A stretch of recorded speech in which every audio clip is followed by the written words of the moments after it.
What's up, y'all? Welcome back to my channel. I'm Kara. I've got some more fiber samples. I recently did, what did it end up being, 14 weeks of a fiber study. I acquired another box of stuff that I didn't have with my original batch. I have 19 more samples to try out. So, I think I'm just gonna go through this box. I definitely won't be doing all 19 today. Some of these are like weird stuff that I found, and some of them are kind of more common breeds that I just didn't have samples of. I was like, I need to round it out with some stuff that I know I've tried, but I didn't evaluate them in the same way that I did the rest of my study. And I felt like I should do that. So here we are, I'm doing it. I'm just gonna start. I'm gonna start with this Connemara Irish wool that my friend Becky brought back from her trip to Ireland. Thank you, Becky. And it's still got like a little bit of lanolin in it, so it smells so good. And I think I'm gonna like it. So I've got this bat. Just gonna take a little strip off. I think I'm gonna like it. Feel it in my bones. Yeah, I really like this. This is really nice. It's just like that touch of the rustic side, but still drafts like super smooth. This might be a love. I could just sit here and spin this and not really have to think about it too much. But we'll see how the yarn itself turns out. Even though it's like greasier than I would like, it's still nice to spin. Like I don't feel that the lanolin is really affecting the way it drafts. Oh, let's check out the staple length. Couple inches, maybe 3 inches. Not super long, but not uncomfortably short either.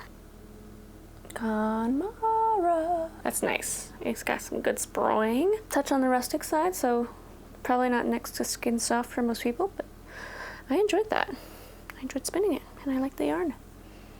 I think that's a love. I don't know how hard it is to find this breed, but I'll definitely be keeping an eye out for it. I've got some Mongolian cashmere waist. So it's just little bits and bobs that are left out, like mill-ends essentially. There's some short bits in here. I don't know if I've ever actually spun.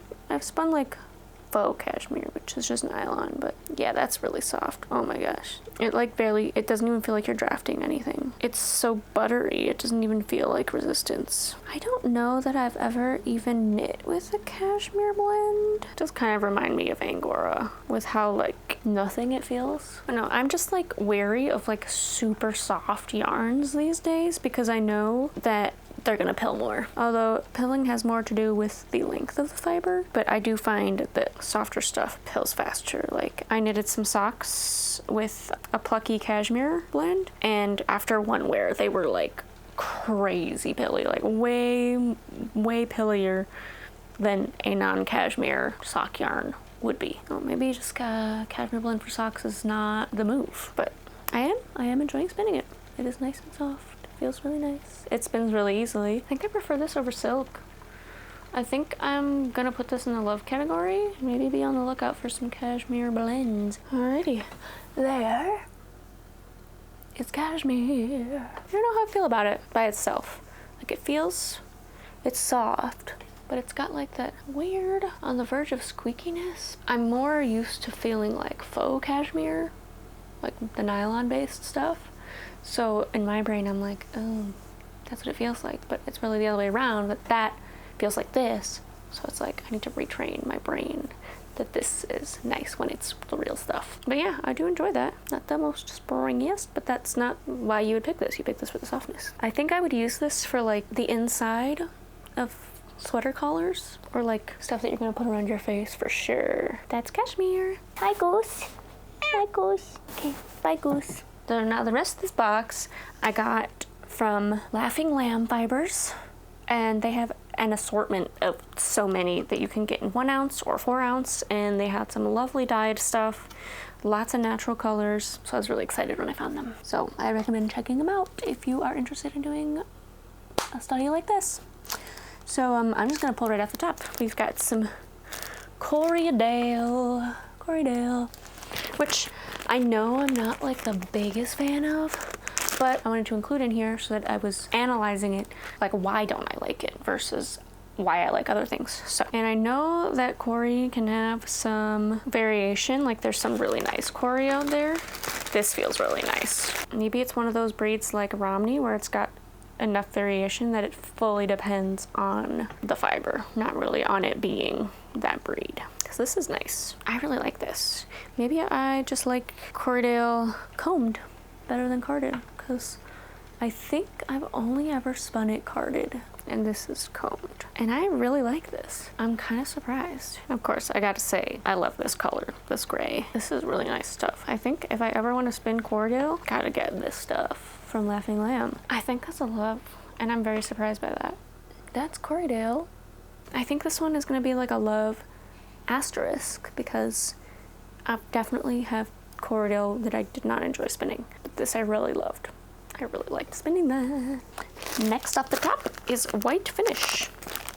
This one could go either way. I think I will at least like it. Yeah, this is really nice. This kind of reminds me of the White Face Woodland. I'm not wondering if they might be just the same breed with different names. I'm gonna have to look that up, because it feels just like it. Yeah, this one was like an auto love at first draft, if you will. I'm hoping as I continue my spinning and fleece prep journey that I will learn some more language, like terms, because I feel like I'm lacking the language to describe what it is I'm feeling as I'm spinning. So I'm just using words that make the most sense to me right now. Or maybe there aren't words missing and they just don't exist. I'm hoping they do, so that I can more accurately convey what it is I am looking for in a fleece. That's one thing that I'm hoping to accomplish at some point. All right.